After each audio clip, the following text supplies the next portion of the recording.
get started, um, first things first, we're not going to talk till 3. It's a little bit excessive. So my goal is to get you done by lunch because no one wants to listen to someone talk after they've got a full belly. So we'll be out here by lunch.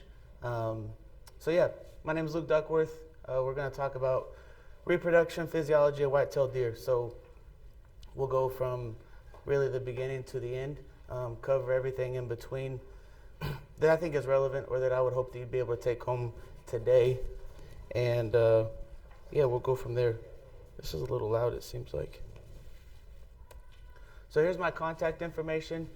I use the AggieVet email most frequently. That's my cell number. So if you have any questions, shoot me a text, call me, email me. And those are the best ways to get in touch with me. So we're in a really exciting industry. It's a really expensive industry. And if I can just be frank, there's not a lot of science that I think has been brought to this industry. And so that's my goal today is I've had access to the literature and to textbooks, and I want to be able to show y'all what that says and how it influences what we do in the deer industry. So my goal was every PowerPoint slide that's up here, every claim that I make, you'll see there's a scientific reference from either a textbook or from a paper. So knowledge is powerful, but we have to know how to use it. And so that's the goal today, is to be able to figure out how we can make sense of what the literature says.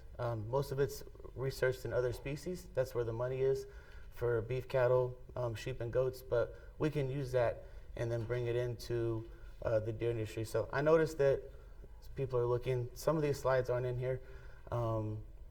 If they're not, then you can take a picture of it while I'm talking or send me an email and I can get you an updated version when this is done. Also, there's a crossword puzzle that answers will be in here. One of my favorite professors did that, help keep you awake while we're talking. So be on the lookout for those answers as we're talking. So outline, so everyone's on the same page. We're going to talk about, under an ideal situation, what does it take to make a pregnancy? Regardless whether that's an embryo that we're going to put in another animal, an AI pregnancy, or if you're just doing live cover in your pens, how we can maximize your efficiency in that situation. So that starts with seasonality. Those animals have to be in rut in season. They have to reach puberty.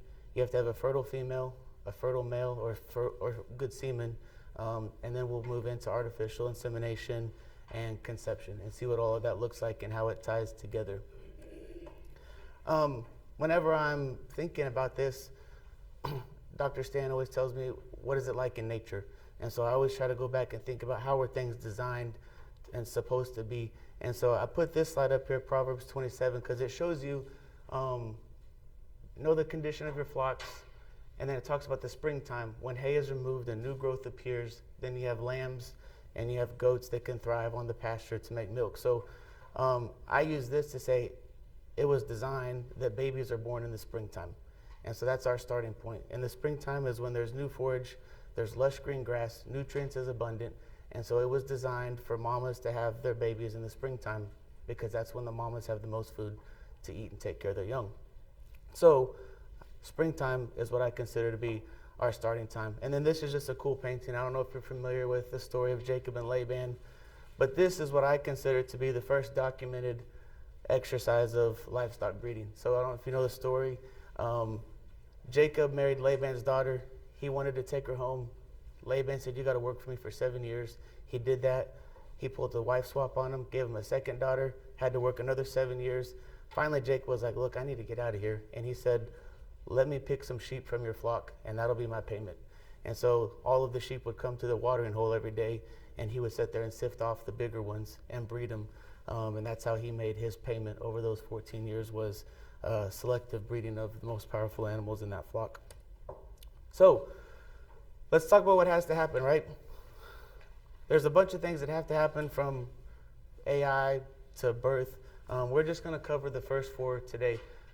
Maybe August I'll come back and hit the second part, but we could talk, a long time about all of this. But I just want to talk about really puberty to AI week today. So again, they got to be in season, and we have to have sexually mature animals or good semen, and then hopefully we make conception out of that. This is a map It might be overwhelming right now, but my goal is by the end of today that this makes sense. And I put this up here because really we're talking about 3 parts of the body, and we'll talk about them regularly today. The top part, the hypothalamus, we're just going to call that the brain. And then the brain talks to the ovaries, and then the ovaries talk to the uterus. And if you look at this, it works downward, and then you have a feedback system that goes back to the top. And so I look at it like a thermostat, right? You dial in the thermostat on what you want. Your air conditioner starts pushing out cold air. And once the thermostat reaches the temperature that you set it at, that air shuts off. It goes back to the system. It says, hey, we don't need any more cold air. And that's really what the brain, the ovaries, and the uterus are like. It's really similar to a thermostat where you have a setting that you're reaching for. And when that setting is reached, the system shuts itself back on until it needs to kick back on to give more, or the heat, or vice versa. But we have 3 parts of the body: the brain, the ovaries or the testicles in the male, and then the uterus.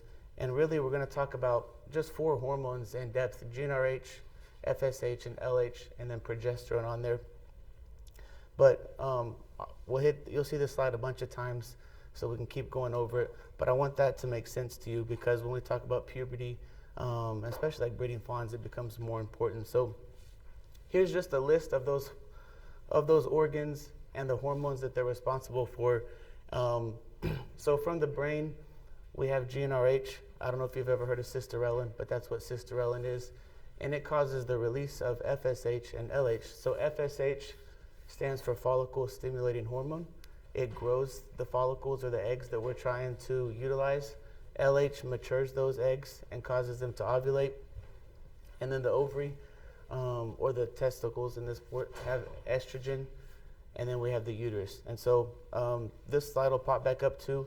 Again, I put it up there at the front just so you know what we're going to talk about as we go through the process. I hope that all of this starts to make sense by the end of the talk.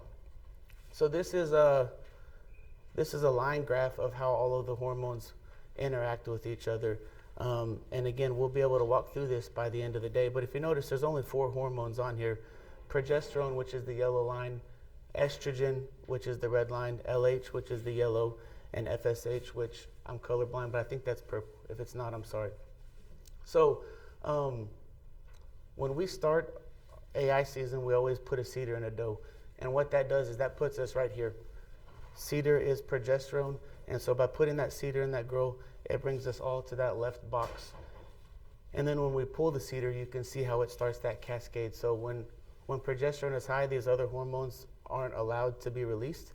We remove that cedar, and that allows the brain and the ovaries to start communicating with each other, so that hopefully we can get mature, viable eggs released.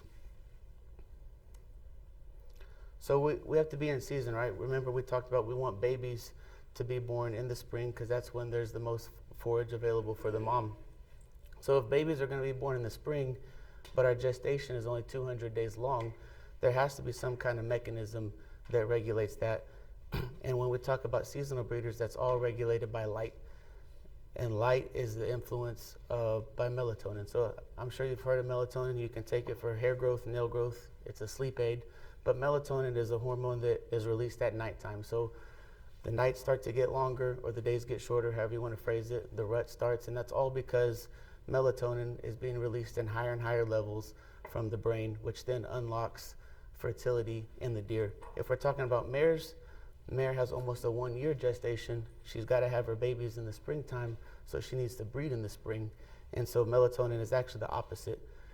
If you talk to progressive horse breeders, starting in December, they'll bring their mares into barns and turn the lights on, because they need to get rid of the melatonin so that mare can start cycling and everyone can get a January 1 baby. But melatonin is what regulates the gestation, or the fertile cycle in seasonal breeders, whether it's unlocking the system or locking it. This is just another graph that shows our light perceives night. It tells the brain that it's night outside. The brain releases melatonin, and then that allows the brain to start talking to the ovaries, which can then start feeding back to the brain, and hopefully we start to come into fertile cycles. So we're back at that same thing, right? We have the brain talking to the ovaries, and then the ovaries talking back to the brain like a thermostat, just making sure that everything is going on cycle. Um, January, one thing that people do is breeding fawns, right? It gets you a good jump on your genetics. The shorter interval of your genetic time frame, the faster you can grow your herd. So the problem is, it's a race against time, really. Those fawns are born in June, up through maybe August, depending on where in Texas you are and whether it was an AI baby or a cover buck. But in ruminants particularly, puberty isn't so much influenced by age, but by body weight. And so depending on what literature you read, it's going to tell you anywhere from half to 2/3 of mature body weight is when that fawn's going to actually start cycling. And so we tell people, if you do want to breed fawns, it's our recommendation to pick your bigger ones. We say 70 pounds, but that really depends on how much northern influence versus southern. But the key thing to take home here is its weight is what unlocks that puberty cycle in deer. And so there's a hormone released by fat cells called leptin, and there's a mechanism in the brain that can measure leptin stores. And so once leptin reaches a threshold, which tells the body, hey, I have fat reserves, it's safe for me to get pregnant because I could take care of them next year, then those animals start cycling. So the bigger the animal, theoretically, according to literature, the better chance they have reaching puberty by the time we AI them, if we're trying to push the envelope and do fawns this time of year. But it's all driven by weight. That's one of your answers on your crossword puzzle. And so if you can get your babies to eat a higher fat ration, then you can put weight on them quicker and hopefully have better success breeding them in the January. So when I think about puberty, I think about a football team. That's a very male-directed reference, but like that's just what makes sense to me, because the brain itself is functioning in its own right. The ovaries are still functioning as well, but there is no communication between them. So if you think about like the coaching booth, talking to the coaches, and then the coaches talking to the players, in a perfect system, there's an open line of communication. They even have headsets in the helmets now. But in puberty, there is no communication between those three parties. So the brain works, but it can't talk to the ovaries. The ovaries work, but it can't talk back to the brain. And so that's where the disconnect is. You can read the literature. If we were to give GnRH to the brain would release FSH and LH like we would expect it to. If we were to give FSH and LH, the ovaries would respond like we would expect it to, but that thermostat's not working. There's no connection there. And so you can imagine what that would look like without that communication line, with all of it being able to talk to. So what happens when you AI if a doe's not cycling, if she hasn't reached puberty? Well, the brain's going to respond, and so are the ovaries. We give that animal PMSG. So she's going to have a toned uterus when we AI her. Her ovaries are going to look nice, and you're going to see follicles growing because we gave her a hormone. But the brain may not respond enough to release the LH that follicle needs to ovulate, so she may never ovulate. Or if she does ovulate, there may not be a continuous source of LH to maintain that pregnancy. And so people always ask, what do they look like inside when you're breeding them? And they're going to look good because we gave them PMSG. But that doesn't mean that after AI or after they could be with the buck, that doesn't mean that pregnancy is going to either be started because she didn't ovulate or maintained because she can't make progesterone on her own yet.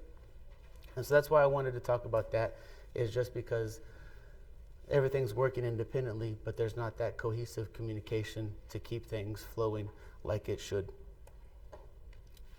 So we've talked about some different pieces, and we're starting to get closer and closer to the puzzle, right? We're in season, and this is all assuming that health and nutrition and everything is good, right? So all things aside, we're in season. We have males or females that are sexually mature. They've gone through puberty, and then we've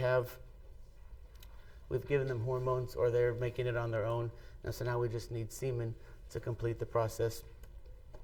So the male is actually very, very similar to the female. Again, this slide may be overwhelming or intimidating, but if you look, we're dealing with the exact same hormones in the exact same pattern. You have the brain releasing GnRH, and then you have FSH and LH that's talking to the testicles this time instead of the ovaries, and instead of estrogen, we're making testosterone. So it's the same pathway, it's the same mechanism, it's the same regulation, thermostat model, if you will, but the end goal is testosterone.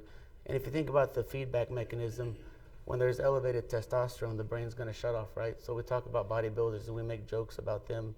But if you're supplementing testosterone, which is common in if people are using performance-enhancing drugs, like there's repercussions down the road because you're giving testosterone, so the brain shuts off the cycle, and so it's all a feedback system.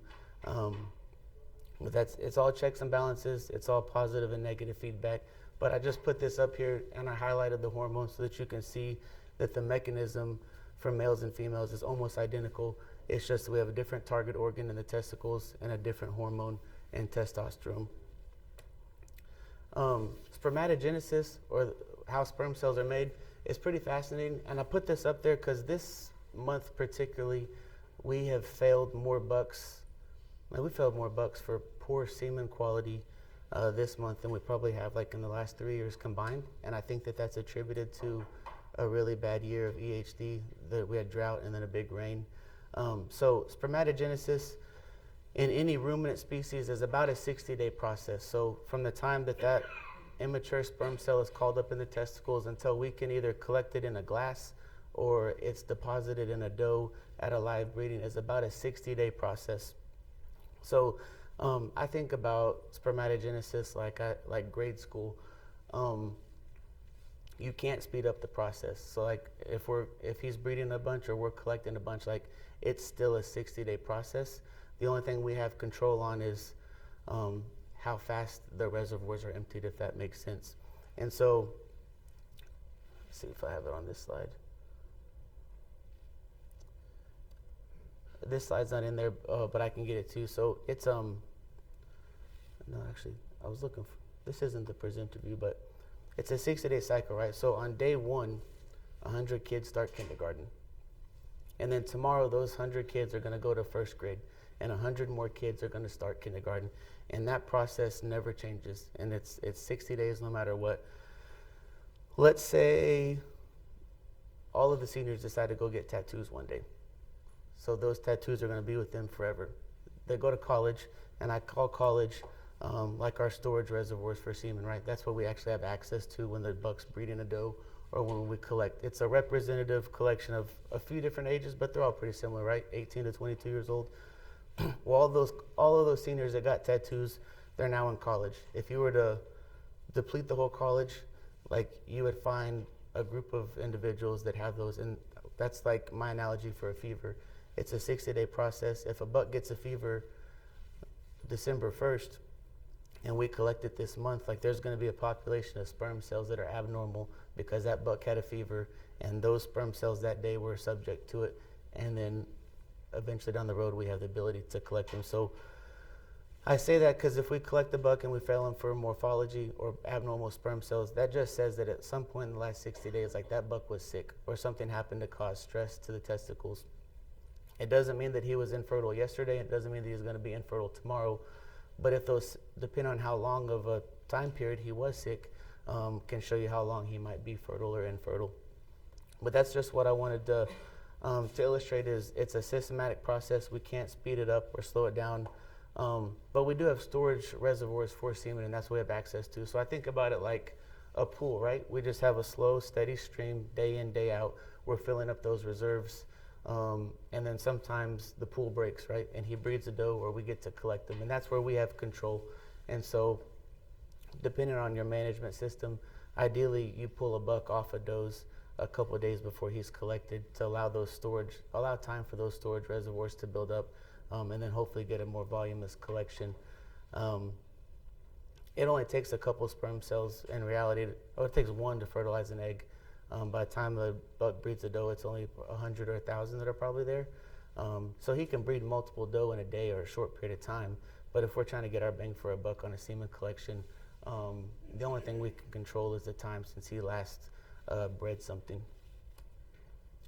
And again, this just goes back to that semen collection. It's just a 60-day window that we get to look at, and we don't know how many days he was sick, how many days he was under stress. But if something happened from K through 12th grade, when we collect that buck, we're going to have a chance to see that on the microscope slide.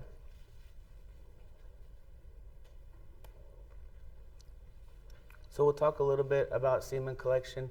There's 3 different ways to collect semen from a buck. Electric stimulation, which is what we use in the whitetail industry. There are chemical methods of creating an ejaculation if all else fails. And then there's live collections, which would be cool if we could do it in deer, but it's just not an option. They do collect bulls like that, sheep, goats, stallions.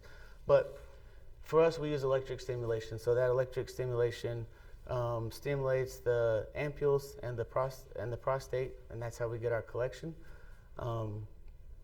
That semen is then mixed with an extender, right? You've seen it at collection day. That extender has nutrients in it for the sperm, antibiotics to protect the collection, and then a cryoprotectant to actually protect the cells. We collect it, we extend it, and then it's slowly chilled through a calibrated process, eventually down to negative 196 degrees Celsius, which is the temperature of liquid nitrogen. It's a really fascinating process if you think about what's going on. So we've all gone through freezes. There's one over Christmas. Like, water expands when it freezes. And so if water our cells are 70% water. So if the water in our cells freeze, those cells would rupture. And if you just took a collection of semen and put it straight in liquid nitrogen, all of those sperm cells would explode because of the water in them expanded as it froze. So we have to use a cryoprotectant. And a cryoprotectant, from Wikipedia, is just a product that protects the tissues and cells from the freezing process. So in order to freeze semen or embryos, it's the same process. You have to have a cryoprotectant to protect the membranes, and you have to slowly dehydrate the cells so that there's no water left in that sperm cell or in that embryo. And so I think about an iceberg, right? Because icebergs, they float in the ocean, but they're freshwater. And so if you think about a sperm cell or an embryo in extender, when we put it in the freezer, that extender starts to slowly freeze. And as it freezes, the surrounding extender that hasn't frozen becomes more and more salty, if you will. And then that slowly draws out moisture from the embryo or the sperm cell. And as that process continues, eventually by the time it's frozen, there's no more liquid or water left inside that sperm cell or inside that embryo, so that it's a protected product. So that's just words to say again. Semen or embryo goes in the extender, slowly begins to freeze. It draws out the water from the cell, and eventually that cell is completely dehydrated, and then we can completely put it into nitrogen. Again, I'm just here to talk about the literature. The literature says that quarter cc straws lead to better fertility than a half cc straw. I think the deer industry is probably the only industry that still uses half cc straws. All of the rest of the world uses quarter cc's. Most of the livestock industries in the U.S. use it. And there's been studies by all of these studs to show that they do produce a better product. And the reason is, I don't know if you can see it down here, but it allows sperm to cool more uniformly and rapidly because you have less extender. So it's a smaller straw, but we're putting the same amount of cells in there. It just has a little bit less extender. It's the semen that gets the doe pregnant, not the extender. And so if we're just strictly talking about literature, the evidence shows that quarter cc straw has better fertility than a half cc straw. I think that's something that the industry should look at, considering the price of a straw of semen, and the better post-thaw, the more does you could potentially breed with it, and or the better preg rate that you have. So I put this in here. It's about density, not volume. People ask what weighs more, a pound of feathers or a pound of gold. Like, it's the same, right? We're paying for sperm cells, not extender. And so I challenge the industry to start looking more into quarter cc straws, just because it's proven to give you better results. So you have the same cell count density in a quarter? Yeah, any of the service providers, when they collect a deer, like we have control on how many cells we put in a straw. And so we set the concentration per straw, and the only difference is the amount of extender. You know, it's like a cocktail versus a beer. Like, it's just about concentration. But yeah, someone says we freeze everything at 40 to 50 million cells per straw. We happen to use quarter cc straws. We can do it in halves as well, but I think it's a better product. But yeah, we pick the number of cells we want to put in, and it's just a little bit less extender, but the same cells per straw. So there's no semen standards in the deer industry, and I wish that there was, because again, you just look at auction prices and the amount of, I think that's the most expensive part of anyone's AI day is semen cost. And we're in an industry where there's no established standard. So I think 40 to 50 million is a reasonable number to pack in those straws. Animals should be collected in season or post rut by someone who knows what they're doing. And there's a tremendous amount of good service providers in the industry. That's not what I'm up here talking about. There's a lot of really good technicians that can free semen. It's handled appropriately, and it's frozen and appropriately labeled straws. And then I encourage people not to handle it. Some people leave a tank at their house and send us under the stud so that you're hedging your bets. But every time a straw is taken out of nitrogen and put in another tank, like, that's a chance for something bad to happen to it. So I have this up here. Again, liquid nitrogen is a negative 196 degrees. Dry ice is negative 85. So once you pass that 85, the semen's starting to thaw. So if you look at a semen tank, once that semen is above the neck of the tank, it's susceptible to being thawed out partially, and then you put it back in. So repeated up and down out of the tank, if you're not careful, can be damaging to the sperm. Why is that important? Well, if we're starting off with 40 million sperm cells, you have a 75% post-thaw motility. So by the time you thaw, you've got 30 million sperm cells that are alive and moving. You want to keep that there. Every time you lift it out and potentially damage it, you mess up those sperm cells. They'll still create a pregnancy, but it may not be a viable one. And so then you have your doe misses her first return heat, but then the pregnancy doesn't make it, so she breeds the cycle late. And then you got late babies, and then you're trying to pull those babies off so that you can get the doe back in shape for next year's AI. And so it can be a vicious cycle. So I think of every little straw of semen as like $1,500 when I'm playing with it. And it's like, be careful with it, because it's very susceptible to damage. So we talked about seasonality, we talked about puberty, we talked about ovulation, and we talked about semen. And now, once we understand that, we can start to manipulate the cycle a little bit. And so we go back to this graph, because we have to try to mimic this. This is what has to happen every time for a fertile ovulation to occur. Luckily for us, we have everything we need to be able to do this. So if you look right here, the yellow line, progesterone, that's what a cedar is. And then we have FSH and we have LH. With those two lines, that's what PMSG is. And then we don't have estradiol that we use regularly, but the follicles are going to make it. And then we can also abort pregnancies if we need to, or bring a doe in with prostaglandins. But we have everything we need to make this graph. We just have to figure out how we do it. And so the first thing we have to do is we have to get all of the does that we're going to mess with on the same level playing field. And that's to trick them into thinking that they're pregnant. That's what the cedar does. That's what birth control does for women. It's a progesterone source so that the body thinks that it's pregnant, so that the brain and the ovaries aren't active per se. So the brain sees the progesterone, FSH and LH are blocked. If you notice, when the yellow line is elevated, everything else is low. So in order to get the doe cycling, we pull all of the cedars at the same time to get that cycle started in a cohesive manner. Again, we're going back here. This is just showing that progesterone has that negative line back to the brain, so that thermostat is shut off and nothing is working. And when we remove that progesterone, that puts us right here. So if you think about AI day, right? We put cedars in girls 14 days ago. We pull a cedar and we give a shot of PMSG, and that immediately puts us right here. We've removed the yellow line and we've given PMSG so that we start this process, and it puts us right in the middle of that second block. So we've removed the progesterone, we've given PMSG, which is going to grow those follicles, and then a couple days later, hopefully around the time of AI, those follicles are going to be mature and they ovulate. And you'll notice that those does are in heat. They're actually probably in heat the day before we get there, but that's fine because they don't ovulate till quite a bit later. But that's when they're standing for the buck. You see the mucus on AI day.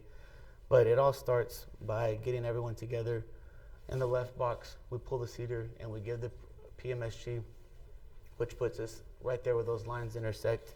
And then when we come at AI, a couple of days later, we'll be on the right side of that third box, close to ovulation. So now we need the semen, and we have a couple of questions. When should we use the semen? Where should the semen go, and how much semen is needed? All three questions that we can go into literature and find. The first thing when people ask is when, we have to say how old of animal are we breeding, and what kind of semen are we using. So the literature is very clear that the younger the animal is, the earlier she ovulates from the time that we pulled that cedar. So if you look at this, this is cattle protocols, heifers on the left, mature cows on the right. If you look at the timing between AI and cedar out, we're at 54 hours on a heifer, and we're 60 to 66 hours on a mature cow. So roughly, you could call it 6 to 12 hours difference that heifer is going to ovulate sooner than a mature cow. So that's a question that we ask our clients when we're breeding. Are we breeding yearlings? Because if so, I'm going to move that time up just a little bit to hedge our bets. Or are we breeding older girls, which we can, if you need to, you can move it later. I think it's better to be earlier than late, and so we tend to breed a little bit earlier in general. But the main thing to take away is the younger an animal, which most of us probably breed quite a few younger animals because that's your good genetics, they're going to ovulate earlier than a doe that's older than them. And so we need to take that into consideration when we're making our protocol. Luke, does the semen we're using also influence your decision on when you would breed a yearling? Yeah, conventional semen, and I have some slides to illustrate that. Conventional semen needs more time in the doe before it's actually fertile than like sex semen. So that's another question that we'll ask is what kind of semen are we using? If you do a fresh collection, then you want to use that like when the buck would breed the doe, which is really a day or so before we would get there for AI. So it all depends, but in general, we're using conventional frozen semen, and so I think the industry standard, I'm going to call it 55 hours. I know it can change depending on technician, and I don't think that it's not right or wrong. There's a pretty big window, but 55 is probably the standard, and then we might tweak it a little bit depending on what we're doing. So this is from Select Sires, one of the biggest bull studs in the nation. And so they did a study, and they proved the optimum fertility of the egg. Sir? Before you go on, please, can you further define young versus old? Are you defining them as you are cows, heifers, and cows? Or Yeah, I really group those as fawns and yearlings in one category, and then everyone else. So once they're 2 years old, once they've had fawns before, it seems to be that they kind of move into that mature category. But really, when I'm talking about young, I'm talking about fawns or yearlings.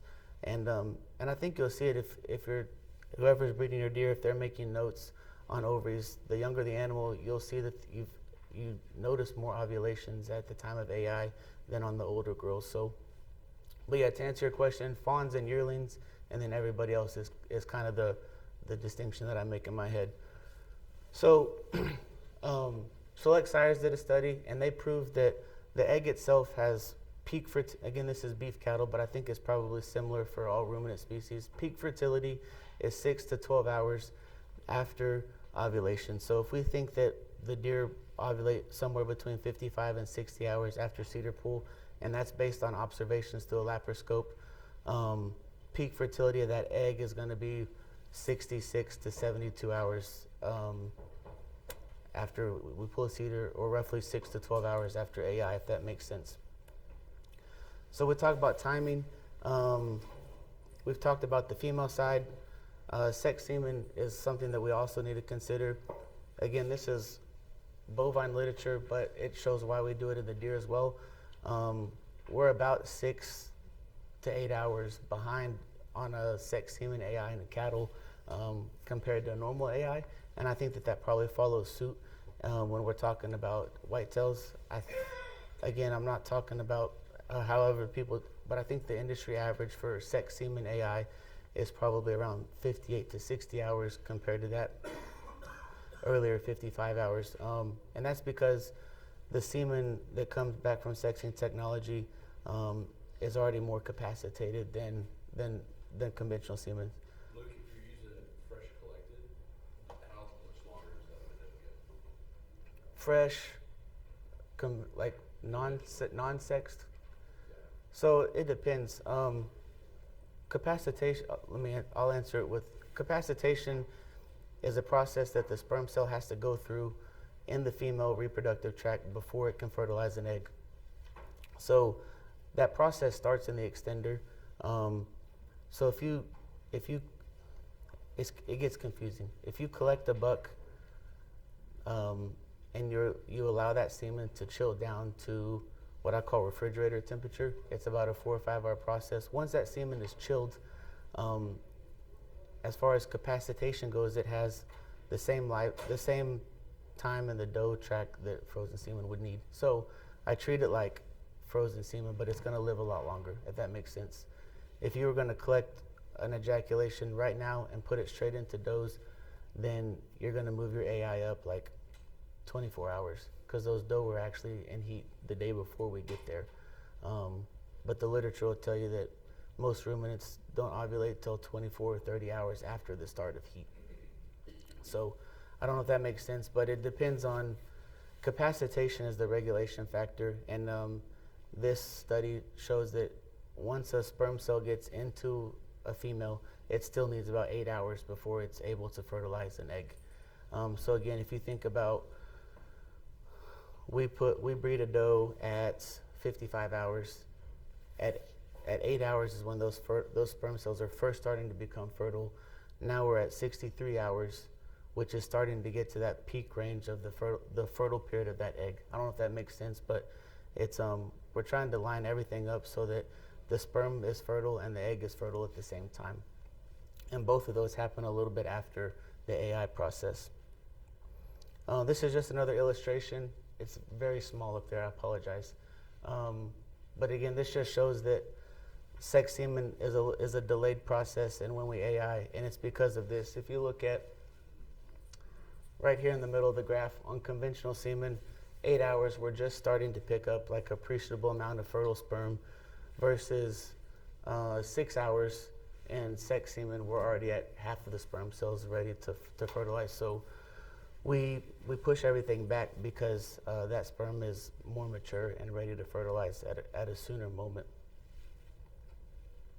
So when do we breed? If we think that whitetail deer, depending on age and all things considered, ovulate at 56 to 60 hours, that means that maximum fertility of that egg is anywhere between 60 to 70 hours. It takes 8 hours for sperm to become fertile in the repro tract. So I say that puts us at that 56-hour mark, which is where I think most of the industry is, plus or minus. Earlier for younger does, later for sex semen, but it puts us, if you think about the math and what has to happen to make a fertile pregnancy, we all land right about at that 56-hour mark, give or take. Part of our job on AI Day is to make it as least stressful on you guys as it can be, and so we have these programs and we pull seeders on this pin at this hour and this next pin at this hour. And that's to stay on schedule, but it's to give us a cushion. So this is that same stud that did this study, and I put this up there for your sake. Don't take advantage of this information, but there's a window, right? It's a pretty broad window. I think Doc Stan would tell you, like, if we AI between 50 and 60 hours, we're going to be okay. I wouldn't push either side of that range because there's no need to. We shoot for the middle.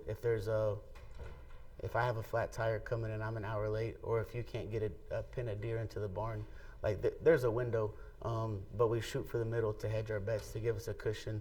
And so AI Day is stressful. I know it is. It's stressful on everybody, and we do have schedules that we try to follow, but if something does go wrong, there is a window, and we've accounted for that, or whoever's breeding your animals has accounted for that in the program that they design. But just know that there's a window.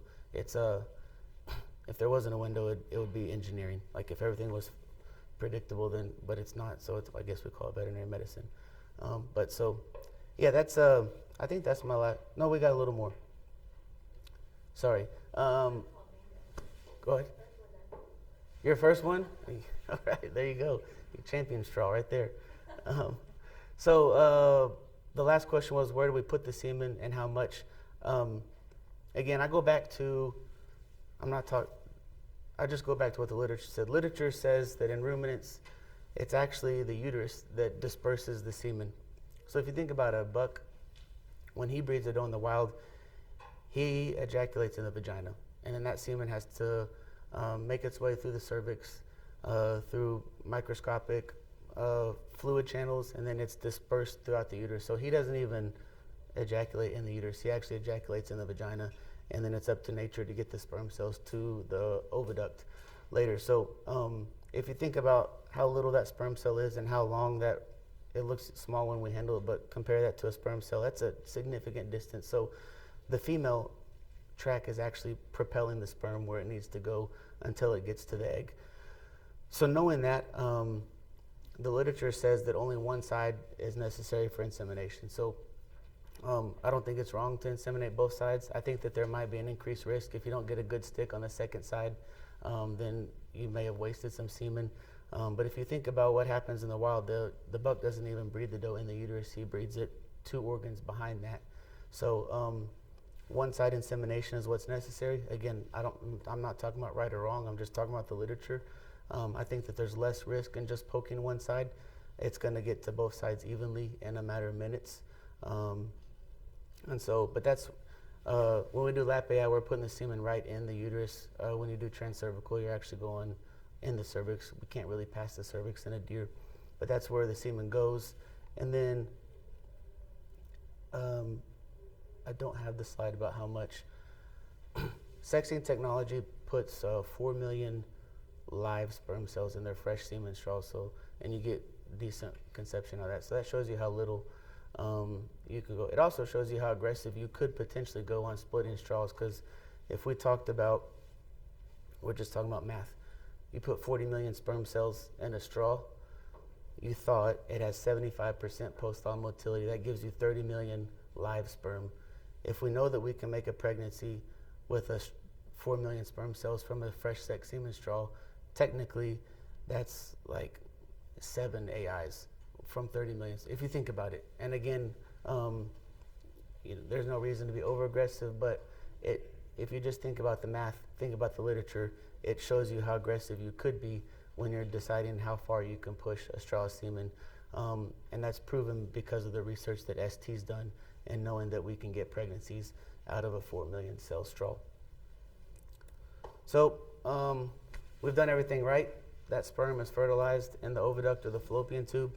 A week later, that embryo enters the uterus. That's why we flush 7 or 8 days after AI. That embryo sends a signal back to the brain. That doe doesn't come back into heat, and 200 days later, you get a baby. If not, the uterus says, hey, there's nothing in here. We need to hurry up and get pregnant because we're running out of daylight. And hopefully she starts cycling again about 21 days later. So I think that is the end. Yeah, that's a lot. And but if you have any questions, I'd be happy to take them. We're done before lunch. So people can get coffee, people can get a nap.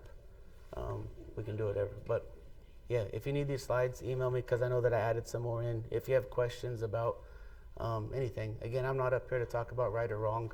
I just wanted to talk about what the literature says and what we do in other species that we could maybe use to maximize success in the whitetail.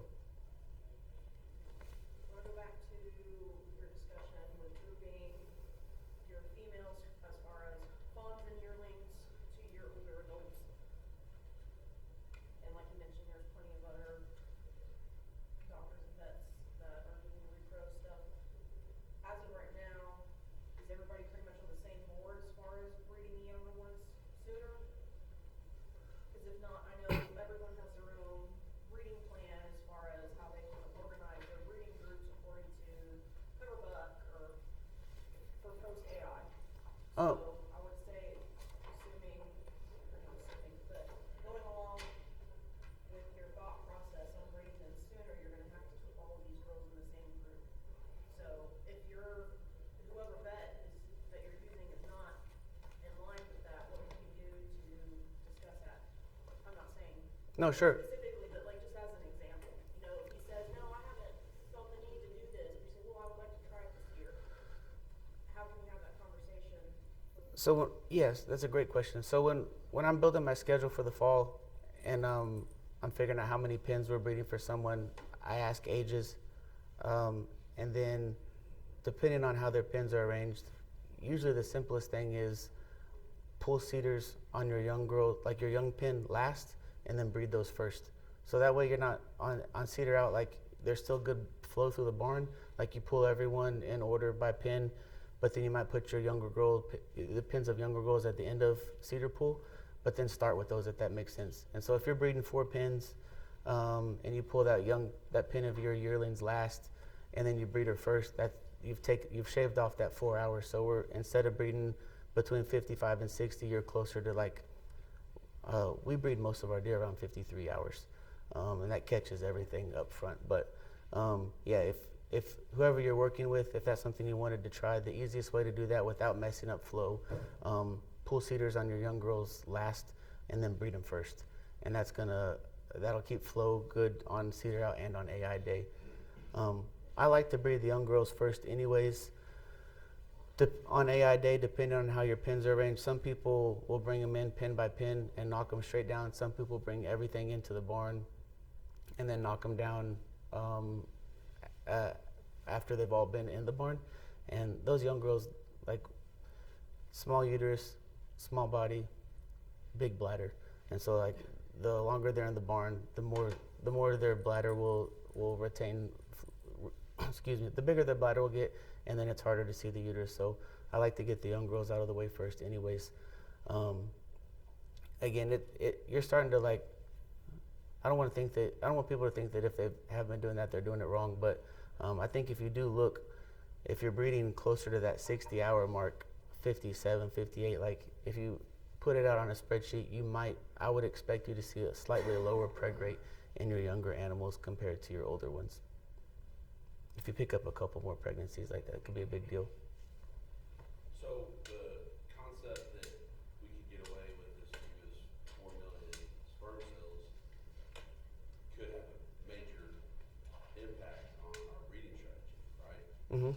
So I guess there's a lot of things that need to be taken into consideration, but if we're planning our breeding day and we're counting on you guys to thaw the semen and tell us, yes, this could go 5, 6, maybe even 7 times rather than just 2, how then would we be able to maximize that, the value of that straw, and still manage through the knockdown process and time window of how long the semen can live in the canister, whatever, after it's been thawed? That's a good question. So there's you can only start with that deals, right? So and there's a lot. It depends. What's your market for those fawns? Like, are those ballroom fawns, or are those? Presumably, yeah. If you're that worried about. It gets, because if you're trying to match up pedigrees, then that becomes really challenging. If you have a complete outcross sire, and those fawns are going into the preserve, then you knock down 12 girls, and you thaw a straw semen and you say this can go 6 ways. You just grab 6 girls and bring them in and you breed them. Yeah, if you want to start mixing, if you want to start matching pedigrees, then it gets more challenging, because I still think semen can last a while. What's a while? That's a good question too. It depends on the quality of the semen. But the way I look at it is, you spend a lot of money on that straw semen. Like, I want to get it in a doe as fast as possible. Like, it does nothing for you setting out thawed. And so that's the game that I try to play, is how fast can we get this into a doe without causing stress on the production system. And so but that gets a little bit more tricky. Hopefully you have an idea. If your semen has a post-thaw evaluation, like, you should have a fairly decent understanding of what that semen is supposed to be. I don't ever hold motility against the person that collected the semen, because there's a lot that goes on between when that semen was collected and when it's actually used on AI day. You have no idea how many times it's been handled. I do hold the concentration of that semen against whoever put it up, because like they had control over that, and that can't change. But hopefully you have an understanding, like if you have a straw of a blackjack that's supposed to be 40 million cells, like then you can start to have an idea of maybe how many girls you could breed that to.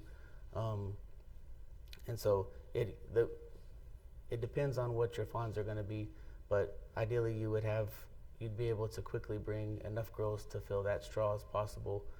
I'm not saying you can't leave straws out for a little bit while you're trying to get more deer, but if it was my money, I'd want to get it in the doe as fast as possible. Like an hour? If it was me, I'd want it in well before that. I don't know that you're gonna, I think that's when, even at 2 hours, right, you're gonna look at it and it's still gonna be swimming, but you have no idea by looking at a semen sample on a microscope slide what the membrane integrity is. Like, there's so many things that we can't measure just by looking at sperm cells swimming on a microscope. Sure, yeah, and that would be, but I think that goes back. You have to ask yourself, what's the end goal for these fawns?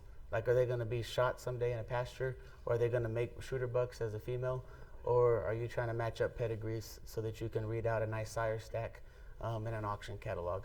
And again, not that either one's right or wrong, but it does change how you breed those girls and how you utilize your doe and your semen.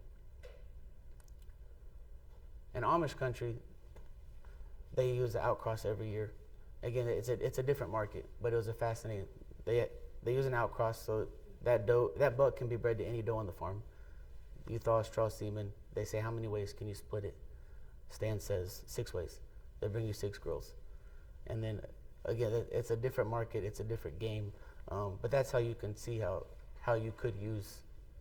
And people selling semen might not be excited to hear that, but people buying it would be excited to hear that. Like you successfully split 6 ways of deer and had good, rates? Yeah. I think Dr. Stan's record was 13 times on a straw at Maxwell Hardcore. And got 21 babies. So, Luke, you had a slide up there that spoke of a vicious cycle. yes. And specifically you said something that occurred could lead to them less likely to take the AI the following year. Could you elaborate on that? Sure.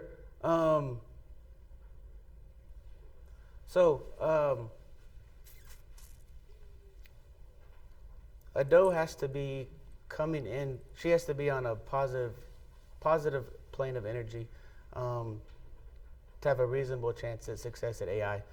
And so, when I was talking about this, if a doe misses the AI, let's take it back. She got pregnant to AI, but that pregnancy wasn't a viable pregnancy, so she missed coming into heat. Let's say you AI'd November 15th. So she would, if she wasn't pregnant, she would cycle back the first week of December. But she was pregnant, but that pregnancy aborted at around 30 days. So then she comes back around New Year's. Maybe she gets pregnant then. If she does, then you've got late babies, not super late, but she's 2 cycles behind AI now. The hard part is, and this is the hard part with breeding fawns in January, is if you don't plan on bottle feeding those fawns, that doe is going to be in poor body condition score come weaning, and it's a race against time to get flesh back on her to get a reasonable chance at success. So It's not the fact that she aborted, it's the fact that she had late fawn. yeah, it's about her body condition score at weaning or the health of those fawns. So if you're going to pull fawns and bottle feed, that's not a big of a deal. But if they're going to raise it, in general, I always say the hardest animal to get pregnant on your farm is your coming 2-year-olds, because they had babies as yearlings. They are still growing, and they're still trying to raise while they have babies. So they're trying to grow themselves, they're trying to raise babies, and they're trying to recondition for AI season. So that's the vicious cycle that I was talking about. Was the later those babies are born, the harder it could potentially be to get those doe back in shape for AI the next year.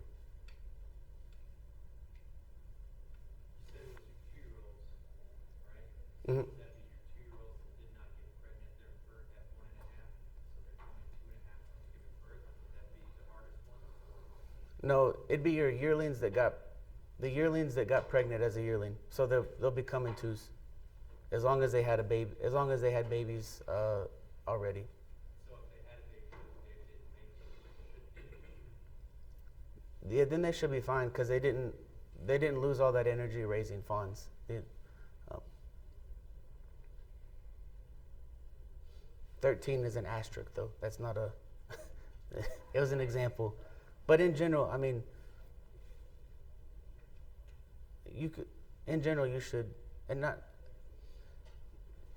I think the industry could be slightly more aggressive, and that just depends. It's not across the board, but if you just think about what we've been able to see with sexing technology in their product, and what is put in a conventional straw, you can see how there's room to be more aggressive there. So, I have a question. So, between a half cc and quarter cc straw, are they both carrying, 40 million sperm? Mm-hmm. Okay, so then, so you have, it's a higher quality straw. So that straw, so when you do your analysis after collection, you say, well, this one is, good straw, split it 3 ways. They're basically saying at that point that they have at least like 13 million sperm cells when you divide it the 3 ways. That's what you're saying. So then you could, if you went to 6, then you're just cutting that half. You have 6 million. Okay, so that's why you can be more aggressive, depending on the quality. The concentration is the first thing, and the quality of it at that point. Am I thinking through it all correctly? Yep, concentration has to be there. Post-thaw motility has to be there, and that's why I challenge the industry to look if you're going to get a higher post-thaw out of a quarter cc straw than a half straw. And that's not to say that you can't freeze good semen in a half straw, but we're just talking about averages. So you have to have the concentration. The cells have to be there. When you thaw them, they have to be moving, and then that allows you to do the math to say, in a perfect world, how many doe could we possibly breed to this straw? So, to some extent, the quarter to the half issue is really a problem at this point. People just think they need a half because why? Is that just marketing? I understand the. In general, if you talk about a half cc versus a quarter cc, to no one's fault, the first thought is a quarter cc has half as much semen in it as a half cc. Like, I understand and that's why I try to bring this to the table to say that that's not the case. It has half as much extender, but it has the exact same number of sperm cells. Or could, or should. Yeah. I don't think that was ever a question, like when we were putting semen up. I don't think it was ever a point of contention or anything. I don't think that it was ever discussed, we want quarter, we want half. I think that the place that we did it was just that this is what they used. Yeah. But now, Yeah, and on the flip side, we've always, Dr. Stan's always done quarters, and I've never asked either. And then this year, I got phone calls, and I was like, oh, I didn't realize that. And so that's why I put this slide in here. I didn't want people to feel like, I got phone calls. People thought that they were getting cheated, yeah, and and I want people to know that, like, nobody's trying to cheat anybody. yeah, no, but we've always used quarters because that's what the literature says is better. I'm not knocking anyone that's used. That's not what I'm up here trying to do. I'm just trying to answer questions. But I do think that it starts off. The cells have to be there, and then the post-thaw motility has to be there, and then you can start doing math. So, total different question. On fawns, for AN, is there anything other than nutrition to accelerate weight gain and/or maturity? Is there anything else possible? I have ideas, but it's nothing that I've ever found. Like, I guess in theory, you could try to cedar them early and pull that cedar and get them to cycle once before AI. Again, this is theory. I think a lot of the fawns that we AI in January, once we put them under a CEDAR protocol and give them PMSG, like that's probably the first time that they've ever ovulated. And so I don't know if that's a fertile ovulation or not. And so again, this is theory. I'm not a, I, How we, about just pure weight gain? Because you're saying it's all, a lot is dictated by weight, by the body, brain, can you accelerate weight gain? by the process? the fastest way to accelerate weight gain is if you could increase the fat content in their feed.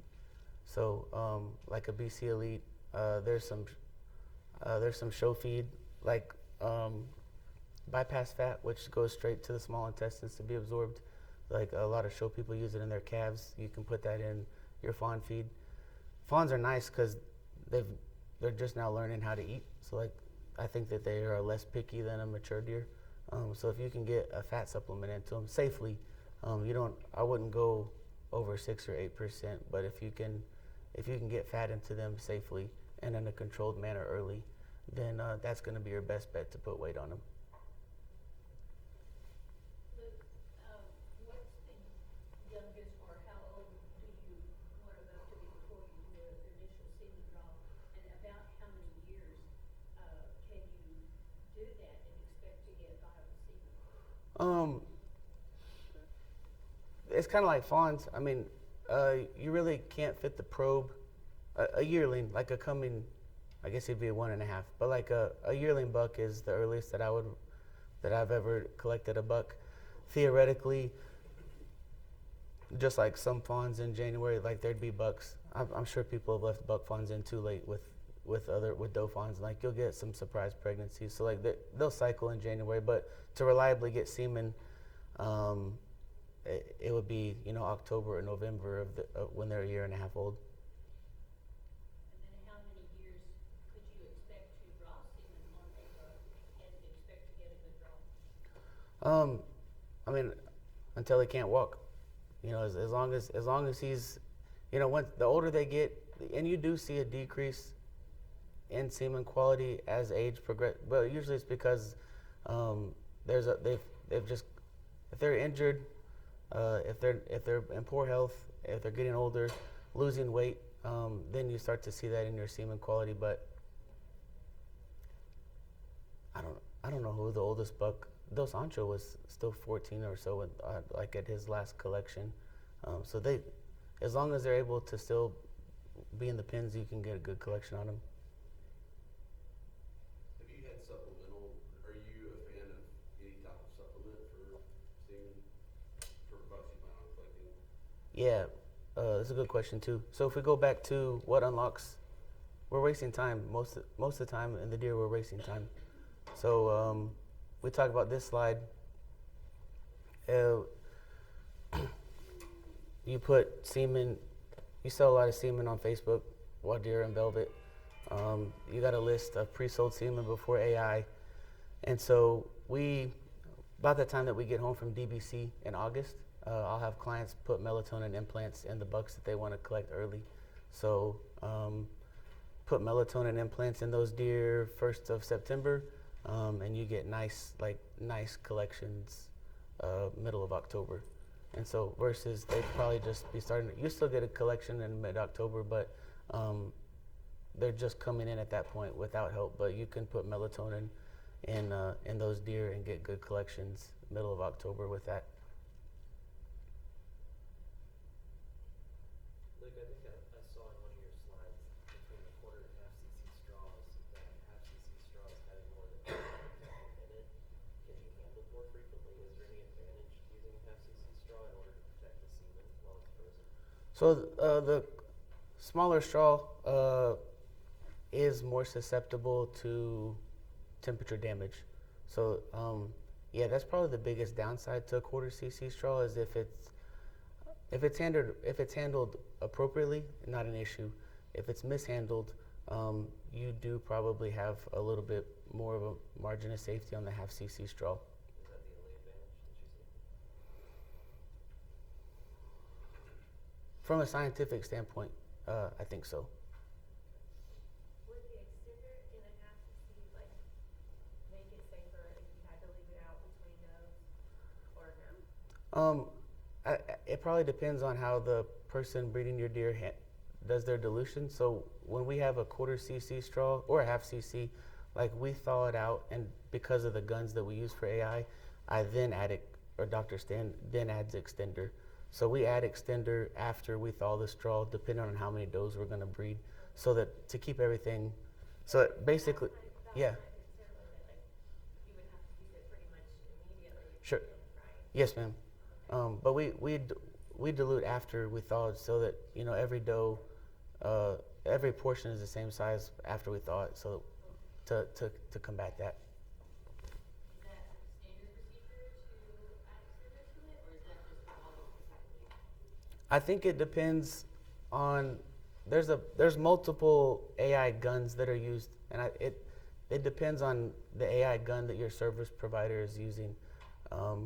I think some people, again, I think some people use guns where they put the straw straight into the gun, and then you just have to do very small aliquots per AI. We load our guns for every doe, so we can control how much volume we pull up in our gun, so that we can make our dilutions post-thaw. But I think it goes back to the type of AI gun that the service provider is using. And how many sides of the uterus you AI, right? So like if someone's trying to, I can see how people would, if you thaw a 1/4 cc straw and you want to breed 3 deer with it, which is really 6 AIs if you're doing both horns, like I can see, and you're not diluting it after you thaw, I can see how that would be troublesome. But yeah, it just depends on the gun, I believe. Jeff. You said that melatonin is a supplement that can influence buck fertility, so the same can be said for females, right? Sure. How much can that be influenced, do you think? Again, I go back to the literature. I've used, like we've had successful flush programs in the middle of October on whitetail, just seeing what happens. In the literature, they've completely flipped the breeding season in sheep and goats. So like, breeding sheep and goats breed in the fall just like deer, and with melatonin supplementation, they've been able to flip that completely in a research setting. But it takes about 45 to 60 days for the melatonin to be full effect. And you compound that with they're already going to be coming into cycle on their own. But if you put melatonin in I think it's a cool model, right? You put melatonin in your embryo donors 1st of September, you flush them in the middle of October, they can rebreed by December. You've got decently early babies out of them. You know how many embryos you have to put in November because you've flushed the doe early. So, but if you give them 6 weeks with melatonin, you can do about anything you want with them. It's a cat. It's like an implant, like a steer implant. There is feed, but I think it can be damaged by the sun. So the easiest thing is it's just like a calf implant. So the best time to do that for your does would be at weaning, roughly, for a fawn, so like when you wean fawns? If you're trying to push your doe up, like if you wanted to do something, then I'd probably try to get in earlier. Ideally, I'd like for it to be in no less than a month before you wanted to do something with those animals. So I tell people, like when we get home, whatever the last show in August is, like when you get home from that show, like start thinking about finding a day with cool weather where you could, if it has to be weaning, I think most people probably wean October 1st. Is that when most people wean, roughly? I think if you were trying to do something like, if you just wanted to do it to hedge your bets for November, then that's fine. But if you wanted to try to push, if you wanted to do something earlier than regular, give it 4 to 6 weeks. So 1st of September. 1st of September is what I think the target date should be. I mean, you could do, I think the implants probably last 8 weeks. It's like you could go, but it's hot in August. So if you have to knock a buck down in August to cut antlers, then I'd do it then. But if you don't have to if you're not handling them, then you just have to make that judgment call on when you can get them through. But if you have to cut something in August, I'd put an implant in them just because you already have your hands on them. You talked about embryo flush in October and rebreeding in December. I mean, do you feel comfortable doing a re-AI, or do you think it should be live, or? Honestly, I think a doe should have babies every year, like for her health, for her benefit. And so if it was me, I would let those doe go back into the pen with the buck, especially if you have really nice bucks. But flush them in October to something else, let him recycle, turn him in with the buck, and let him catch her when she's ready, instead of, because then if you miss on AI, then you're back to a January breeding with the cover buck, which didn't really gain you much. I understand the aggressive thought behind like re-AIing her, but it's her best interest to get pregnant, and so I would do everything I can to make that happen, which would be the buck.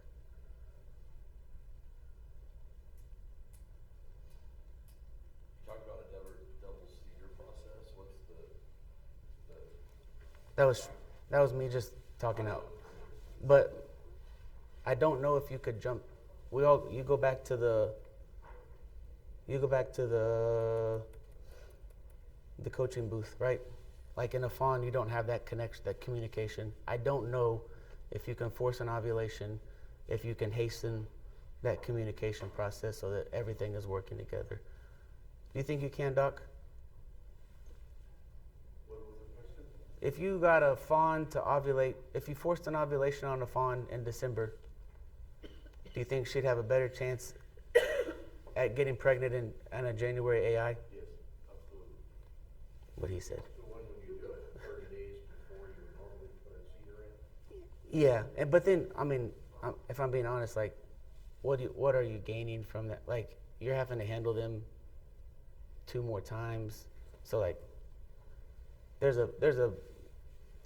gap between like research and like what's actually relevant. But if it was that important to you, which I guess with the markers maybe it is, but if you had some smaller fawns or even bigger ones, I do believe, and again, I'm not telling people to do this. This is just me thinking about the process. If you could get them to ovulate first before you AI them, so that that's not their first ovulation.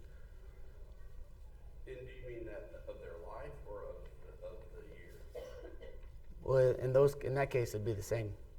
Okay, but like in a mature, let's say your very best AI or embryo flush girls, would you prefer to try to AI them and get them pregnant on the second ovulation? Yeah. So if you look at, we said that this is what has to happen to make a fertile egg. What I didn't explain was, if we're not using a seeder, like progesterone is only produced by an ovulation, if that makes sense. So if you have a doe that it's early in the season and she hasn't ovulated yet, this line doesn't exist. Does that make sense? Like, so you're starting here, and the brain, because melatonin starts to kick in, and your brain comes here, and you start this path, which is fine, but because you don't have that top line, it's not a fertile. They call it a silent heat a lot of times. So like a lot of times in animals, seasonal animals, you'll have a silent heat as your first heat. It's not a fertile heat, and they may not show because like they don't have that progesterone on board. Once they ovulate for the first time, then the CL, which is the ovulation side on the ovary, produces progesterone, and that allows you to have a fertile heat the next time, if that makes sense. So it seems like the industry had a lot of misses this year with the embryo flushes, but was it a fertilized egg that didn't implant or start the regrowth? And would them being in their second cycle of the season have influenced that? It's a great question. Doc and I talk a lot about like the embryo program, like this year in general. There's a lot that goes into it. One, like, is it 40 years of data on like cattle flushes? Like, there's just so much data, so much volume. It's still relatively new if you think about like the whitetail industry. We've been doing it for a while, but in reality, when you think about numbers, it's not much compared to other species. Um, so there's that. I still think that there's room for improvement on any protocol that someone's using, just because we haven't found what works consistently. The other thing, like, when I look at how many bucks we've failed this year because of poor semen quality, like, you have to think that whatever affected them in October, November, and December, like, had to affect the doe somehow too. And so we can't check a doe. Like, we can do a semen collection and test the fertility of a buck, but like, you can't check a doe. And so I wonder if, like, the poor across the board in Texas this year, regardless of farmers, or in general, it was a low year for embryo production, I believe. Like, is that a picture of whatever happened to the bucks also happened to the does, if that makes sense? Because those eggs would have theoretically been under the same stress as the sperm cells in the buck. So that's just a thought that I have, like, driving it. I wouldn't have maybe had that thought if we wouldn't have failed so many bucks for poor semen quality this year. But something happened. I want to get back to that breeding ponds. I do believe that we get the conception on ponds only those that cycle before they are. Sure. You see, if you look at the progesterone, what the progesterone does, progesterone blocks the cycle and lets the brain accumulate the LH hormone, which is necessary for ovulation. It's necessary for maintaining the corpus luteum producing progesterone. So the first heat or first ovulation before being primed by progesterone is a short lived. It doesn't allow brain to store enough LH to maintain conception. That's why we're not getting those ones pregnant, being first time ovulators. So that's why we have to pick up the biggest ones that they get a chance, to cycle previously. And I do believe, we don't have the data to confirm it, but it's the data on the other species. First heat after calving, so it's short-lived because there wasn't no progesterone that they blocked the cycle and allowed the brain to store enough hormones to cause the ovulation and maintain corpus luteum as a pregnancy. So fawns that they are big size, well fed, that they cycle previously, they will get pregnant. Those that did not, probably disappeared. That's why we get about 50%, 40% of them. So you could increase that percentage given the cycle. Yeah, so, as Dr. mentioned, you increase the feed, fat input, and then you may run the trial with the cedar in and out and let them ovulate and let them start cycling. And then when we introduce them to the program for breeding, we know that they already are geared up, to respond to whatever we do to them. So with science, theoretically, in basic science, the percentage of pregnancies should go up. Yeah. Yeah, and we have a different results from different places, and we see, how big the fonts are, we see, what their weight is, and some people getting 70% conception, some people getting 30. And the fawn, if it cycles, it'll get pregnant. Just like a regular dog. But that needs to happen, before AI. Thanks, Doc.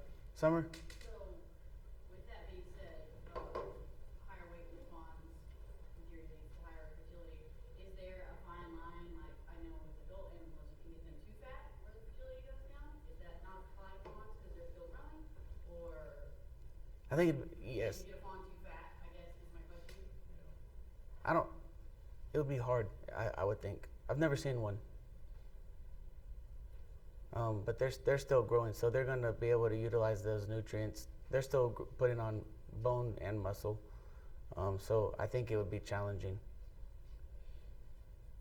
I think you could push them too hard on feed and cause some gut issues that would then cause stress on the animal that's going to impact fertility, but I don't think you could get one too fat at that age.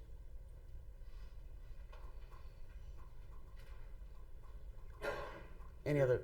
Any difference in what you've gone over today for fallow or axis? For other deer? have zero experience in axis, if I can be transparent. Fallow deer, they're challenging.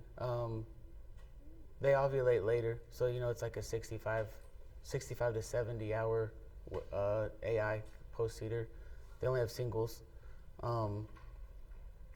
They seem to need a higher dose of semen than a whitetail. But as far as the physiology, that's what's cool about the physiology. Like, if you can understand this graph, like, you can understand the fertility cycle of any ruminant species. Like, they all follow this.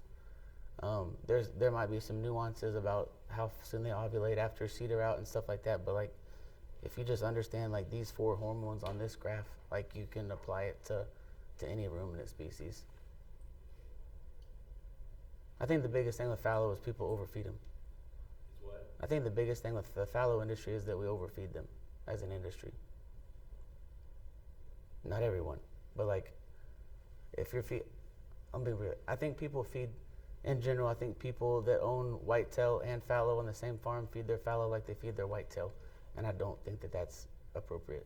Why do you say that? I mean, what do you base that on? The body condition score of those deer at AI and the post-mortem necropsies that I see whenever deer die. Fat girl was good. To an extent. No, not too fat. In the show ring, fat cells, but they got to be they need to be gaining weight, not maintaining, if that makes sense. But the biggest thing is the fallow deer that I've seen die of what I would call unexpectedly have had gut issues when you do a necropsy. And if you think about, again, if you go back to nature, like, that's a desert animal. They came from the Middle East. They don't have corn in the Middle East, right? And then you put them in a pen and you feed them 8 pounds a day. You can see how that's going to lead to problems. You bring up that point about them coming from other countries, so when it comes to breeding products such as Axis or fallow, and again, sounds completely stupid, but I've heard that currently fallow has a piss poor conception rate. Because I know for the most part we're breeding them around the same time we breed our whitetail. So should we be changing things up to match their native seasons? Fall time is breeding here, but it's not fall in the Middle East. It's So, it's all driven by daylight, and they adapt. I think I'm gonna sit on my feed theory for a little bit. I think that, like, when you feed those animals aggressively, which I understand why people do it, and it's a new species, so there's a learning curve, right? I'm not pointing fingers saying that we're doing things wrong intentionally. I think it's just a learning curve. But when you start to think about it, if you upset the stomach, like, that opens the door for all sorts of problems in that animal. If that animal has chronic underlying disease that we may not be able to see when we're doing a pin check, but like there's cortisol present in the body because of it, like, that's going to impact your fertility. So I think some of it's that. I think that if there was a big gap between when AI fawns are born and when cover, like, native, or I say native, like pasture fawns, like, as long as your pasture fawns and your AI fawns are born around the same time, I think that, to me, that says that our timing of the year is appropriate. If there's a big gap between when we AI fawns and like your pasture fawns, then maybe we need to go back and reevaluate something. But as long as that window is narrow, I think we're okay. I think that we're just learning a lot about semen, about stimulation with hormones, and I think feed too. Everything, they say everything goes back to the foot in a horse, everything goes back to the rumen in a ruminant. And like, if that's not a healthy environment, it can throw everything else off.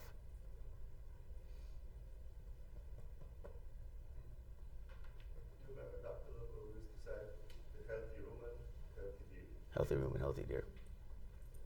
So if you screw up all the physiology of animal, you run into the serious problems.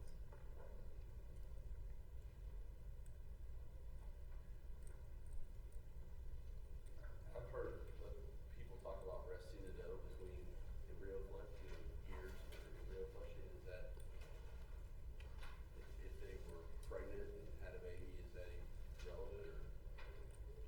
You mean leaving her open for a year? No, just getting her, not flushing her again 2 years back.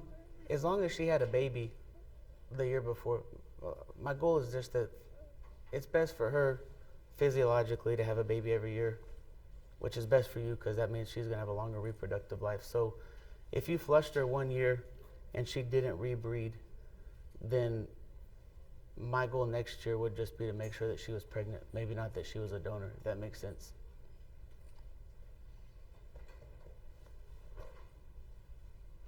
Yep. Have you, had any experience with the melatonin, implant without one? I have not. I have not tried anything like that, and if I would, but if it would work this, my theory would be that if you did, then you're getting. I mean, if you do that in July, then you're getting September, early September collections. Because first week of October right now is pretty good collections, reasonable without anything. Yeah, so I think you could safely move that up. You do a mid-July implant, then you're looking at first week of September collections. So I'm pretty open. There's a I don't know if I can. Let's see here, if anybody wants it.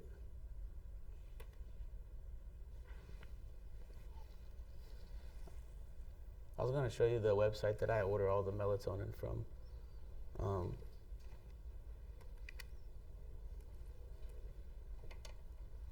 Because it is not my idea. Someone else did it way before me.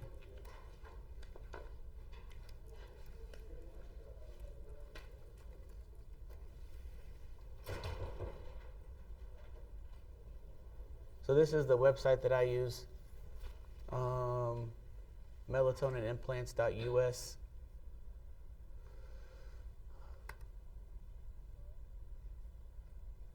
You can buy them like this. I buy the 24.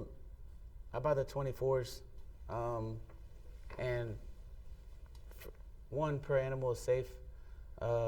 If you're doing a buck and you wanted to collect them early, I'd probably give them 48 two of those. So you got $50 expense in that animal, but what's that compared to a straw semen, right?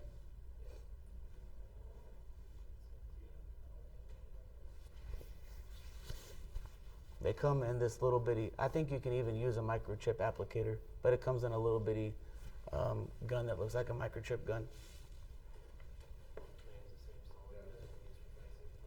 Pardon? I don't know what that gun is. I would expect it'd be.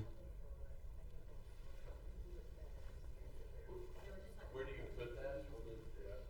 You can put it anywhere. I put it at the base of the ear, like under the skin. You could put it between the shoulders, like, or you could. It just needs to be under the skin. Trent? Nope, it dissolves. It's got about a, I don't know, probably 60-day lifespan.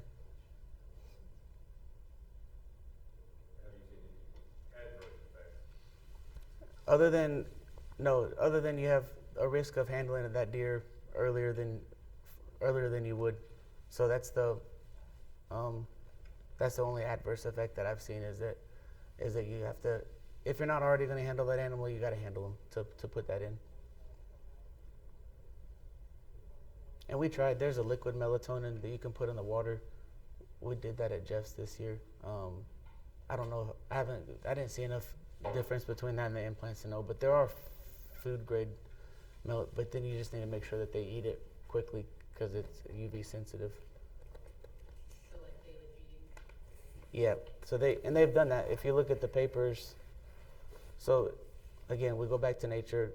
Melatonin, if we put an implant in an animal, like it's a continuous high elevation of melatonin. In nature, it'd be waves because it's like with daylight. So like in the sheep studies, they start, so if you want to get a feed grade, like on some treats, they'd start, at evening, like we did for the next week, like 15 minutes before, and then you just keep moving it up and up to allow that. Basically, you're trying to build that peak out wider that the body sees melatonin. With the implants, probably more consistent as far as you can't guarantee which animal is going to eat enough one day Yeah, if you have a big buck that you've already got a long list of semen sold on, again, it's up to the management. It's a management decision, but like I'd get an implant in that animal if my intentions were to collect him early, just because you know it's there, and you don't have to worry about it anymore. Do you see enhanced collections using this methodology? Yes, sir. It enhanced. I don't know that it does anything in season, but like enhanced October collections, which is when those are important collections if you've got a long list of semen pre-sold, especially if you're going out of state, because the northern guys are breeding Halloween.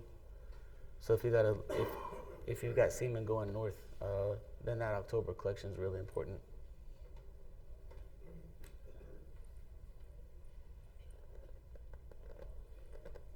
Any other questions? You got my contact information. I'll be here. If you got questions, shoot me a text, email, holler at me. Thank y'all for coming.